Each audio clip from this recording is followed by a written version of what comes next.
करें। यहाँ तो यही झलक रहा है ना। जब चाहिए था कि पहले गजेंद्र जी का उद्धार करते, वो पुकारे थे ना। ग्रह तो पुकारा नहीं था, गजेंद्र जी पुकारे थे। तो जो वो दरखास्त लिखा है उसका काम पहले होना चाहिए ना, कि उसके पीछे चलने वाले उसका काम पहले होना चाहिए। यहाँ देखा जाता है कि उसके पीछे चलने वाले को काम पहले भया, यानी उद्धार पहले भया, और जो पुकारे थे उनका उद्धार बाद में भया। इस पर परीक्षित जी महाराज प्रश्न कर दे कि महाराज ये कौन थे, ये दोनों कौन थे? तो इस पर सुखदेव जी महाराज कहते हैं ये पिछले जन्म के इंद्रदुम्न नाम के राजा थे, द्रविड़ देश के, यानी दक्षिण भारत के, केरल आदि के राजा थे। और इन्होंने जंगल में जा करके भजन कर रहे थे, तपस्या। और उसी समय अगस्त जी महाराज अपने शिष्य मंडली के साथ जा रहे थे। जो अगस्त जी अंजलि में जल लेकर के पी गए थे समुद्र को, वहीं अगस्त जी कुंभज।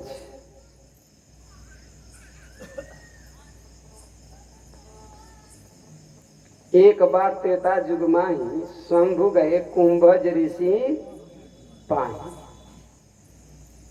शंभु गए, शंकर जी गए सत्संग करने के लिए। कुंभज मतलब अगस्त जी, एक घड़ा से प्रकट हैं अगस्त जी, तो इसलिए इनका नाम है कुंभज। तो ऐसे अगस्त जी महाराज को देख करके राजा कुछ अभिवादन नहीं किए, जबकि ये नियम है कि कोई संत महापुरुष आ जाए तो उनका हम अभिवादन करें। यहाँ तक कि कहा गया है कि आप ठाकुर जी की सेवा पूजा कर रहे हैं, अब कोई ऐसे संत आ गए तो ठाकुर जी की सेवा पूजा छोड़ करके वो संत का अभिवादन करना चाहिए। एक बार की घटना, एक पुजारी थे और ठाकुर जी की सेवा कर रहे थे, तब तक से कोई संत आ गए तो वो संत सेवा करने के लिए चले गए। तो ठाकुर जी अंदर से दरवाजा बंद कर दिए और वो संत सेवा करके आए, दरवाजा खुलवा रहे, खोलो खोलो महाराज। बोले मैं दरवाजा नहीं खोलूंगा, ठाकुर जी कहे। बोले क्यों? ठाकुर जी बोले तुम मेरी सेवा छोड़ करके क्यों गया? मेरी सेवा कर रहा था तो क्यों गया? तो भक्त बोले कि ठीक है महाराज, आप भले नाराज रहो, जब भी संत आएंगे तो हम तो सेवा करने जाएंगे ही, आप दरवाजा खोलो चाहे मत खोलो। और ठाकुर जी दरवाजा खोल के उनको हृदय से लगा दिए, हृदय से लगा दिए।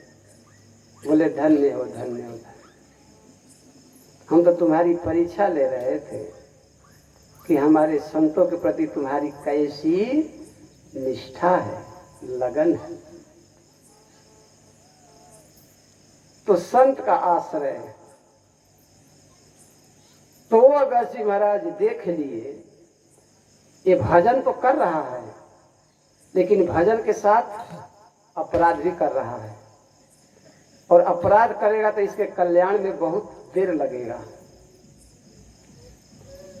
तो उन्होंने श्राप दे दिया कि जाओ तुम हाथी की तरह बैठे हो तो तुम हाथी के जोनी में, कुंजर की जोनी में चले जाओ।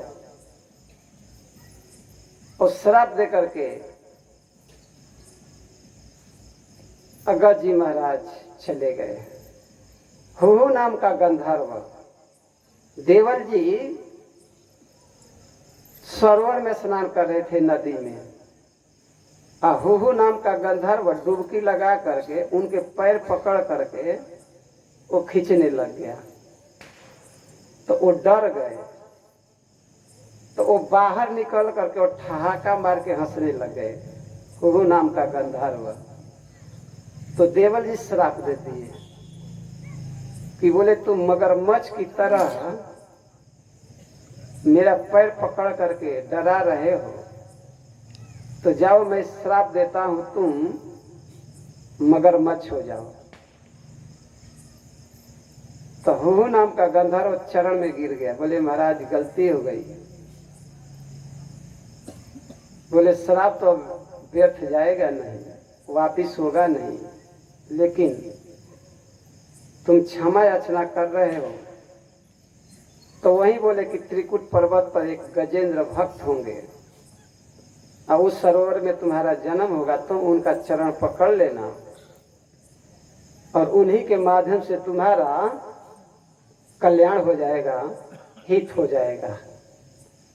तो वहीं आज देवल जी का जो श्राप था, जो वरदान था, आज भगवान पूरा किए। इसे ये भी शिक्षा है कि संतों से कभी हंसी मजाक नहीं करनी चाहिए, संतों से मस्खरी नहीं करनी चाहिए। हो सकता है आप हंसी मजाक करें, उनका मूड खराब हो गया, कुछ मुंह से निकल गया अपशब्द, तो फिर आपको लेना के देना पड़ जाएगा। पहले ब्राह्मणों से लोग क्यों डरते थे? जैसे क्षत्रिय अस्त्र शस्त्र लेकर चलते थे, वैसे ही ब्राह्मण लोग वाग वज्र लेकर चलते थे, मतलब बाणी का वज्र। आप देखे हैं, शास्त्र पढ़े हैं ना कि गलती करने पर वो ऋषि श्राप दे दिए। ऐसा ही देख, जैसे अगस्त जी महाराज श्राप दे दिए, तो इसीलिए लोग डरते थे कहीं ये ऋषि हमको श्राप न दे दें, ये ब्राह्मण हमको श्राप न दे दें। तो इस तरह इन दोनों का भगवान ने कल्याण किए। और गजेंद्र जी वो शरीर छोड़े नहीं, वो गजेंद्र का शरीर ही, हाथी का शरीर ही दिव्य रूप हो गया, चतुर्भुज रूप हो गया।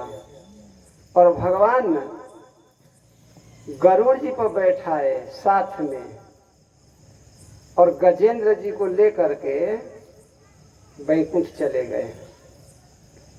वहां भी ऐसा ही जीवन है जैसे यहाँ है, लेकिन वहां विशेषता यह है कि वहां जन्म मरण नहीं है, बुढ़ापा नहीं है, कोई रोग नहीं है, कोई शोक नहीं है। और जब ये नहीं है तो वहां कोई डॉक्टरी भी नहीं है, वहां चश्मा भी लगाना नहीं पड़ेगा। नवजुवक अवस्था यानी 16 वर्ष की अवस्था रहती है भगवान के पार्षदों का। तो कोई भी भक्ति करता है और भगवान जब कृपा करते हैं तो भगवान के परिकर हो जाता है। उसी को कहते हैं पार्षद, उसी को कहते हैं चिन्मय शरीर, उसी को कहते हैं आध्यात्मिक शरीर। वो कभी बदलेगा नहीं।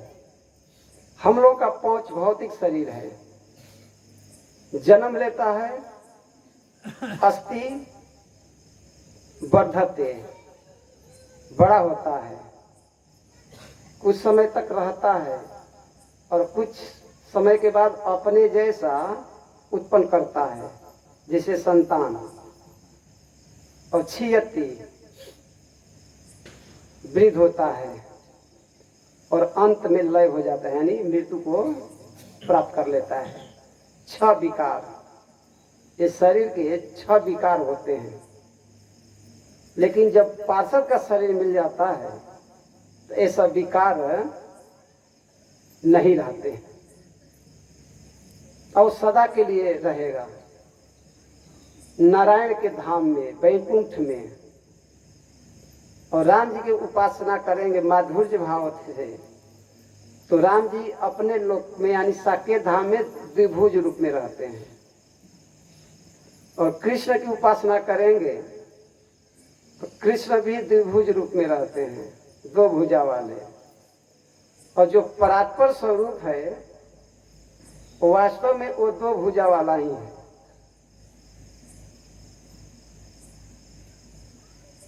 आप कहेंगे इसका प्रमाण क्या है? तो सबसे प्रमाण क्या है? वेद। वेद सबसे प्रमाण है ना, वेद प्रमाण है, स्वतः वो प्रमाण है। और वेद को प्रमाणित करने के लिए और कोई ऐसा नहीं कि उसको प्रमाणित किया जाए, क्योंकि वेद स्वतः प्रमाण है।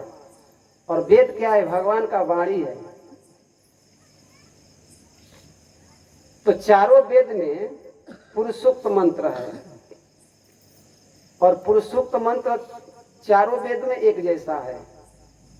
भले उच्चारण करने की प्रक्रिया अलग अलग हो, लेकिन पुरुषोक्त मंत्र एक जैसा है। ओम ब्राह्मणो अस्य मुख बाहु। बाहु द्विवचन है, यानी परात्पर स्वरूप द्विभुज है। ऐसे चतुर्भुज में द्विभुज में कोई अंतर नहीं है, लेकिन निष्पक्ष भाव से अगर कहा जाए तो वो परात्पर स्वरूप द्विभुज है। ऐसे चतुर्भुज नारायण के उपासक कहते हैं कि नहीं, नारायण ही सर्वे सर्वा है। और द्विभुज वाले कहते हैं कि नहीं, हमारे राम कृष्ण ही सर्वे सर्वा है। तो निष्पक्ष भाव से यही बात है, और सब आदरणीय है, पूजनीय है। भगवान में कोई भेद नहीं है, चाहे वो चतुर्भुज हो, चाहे अष्टभुज हो, चाहे द्विभुज हो। अब वैकुंठ में जाएंगे तो वहां स्तुति करना पड़ेगा, और वृंदावन में जाएंगे तो वहां ठाकुर जी के साथ खेलेंगे। एक बार ग्वाल वालों को, यानी ब्रजवासियों को, जब नंद बाबा को वरुण जी अपने लोक ले गए थे, उनके पार्षद या अच्छे, और कृष्ण वरुण लोक से नंद बाबा को लाए, तो कृष्ण का भी वस्त्र आभूषण दिव्य, बाबा का भी एकदम, और वस्त्र बिल्कुल गीला नहीं था। नंद बाबा बोले, अरे भैया ब्रजवासियों, मेरे कन्हैया के तो इतने परिचय वाले हैं दूर दूर से ना, मेरे कन्हैया को देखते ही वहां के जो देवता थे साष्टांग प्रणाम कियो मेरे लाला को। इसके नाते मुँह को भी खूब आदर सत्कार मिलो। अब तो ब्रजवासी कन्हैया के दुपट्टा पकड़ लिए, क्यों रे कन्हैया, हम के तेरे क्या दुश्मन लगे? अपने बाबा को तो कैसे कैसे लोग दिखाई दी, तू मुँह को मुँह दिखा, अपने लोकन को मुँह को दिखा। श्याम सुंदर बोले, अरे ब्रजवासियों, यही अच्छो है, ब्रज ही अच्छो है, वैकुंठ जा करके क्या करोगे तुम सबरे? अब वो तो भाई ब्रजवासी पीछे पड़ गए। तो वहां ब्रज में अक्रूर तीर्थ है, अक्रूर घाट जिसको बोलते हैं। अब जो यात्रा किए होंगे उनको पता होगा, भतड़ों के तरफ है। तो भगवान बोले, आंख मूंदो। सब लोग आंख मूंदे तो वैकुंठ का दर्शन हो गया। तो वहां क्या देखते हैं कि मेरा कन्हैया ही शेषैया पर लेटा हुआ है, चार भुजा वाला है, और वहां भी पार्षद गदा आदि लेकर के चार चार भुजा वाले खड़े हैं। अब ये ब्रजवासी तो हक्का बका रह गए, बोले कन्हैया तो है लेकिन कछु बोले ना है। बोले जाके पूछ। तो एक ब्रजवासी आगे बढ़े हो तो तब तक से पार्षदों ने डांटे, है कहाँ जा रहे हो? यहाँ सरकार जिसको बुलावे ना वही जाते हैं पास, सबरे नहीं जावे वहां। बस नमो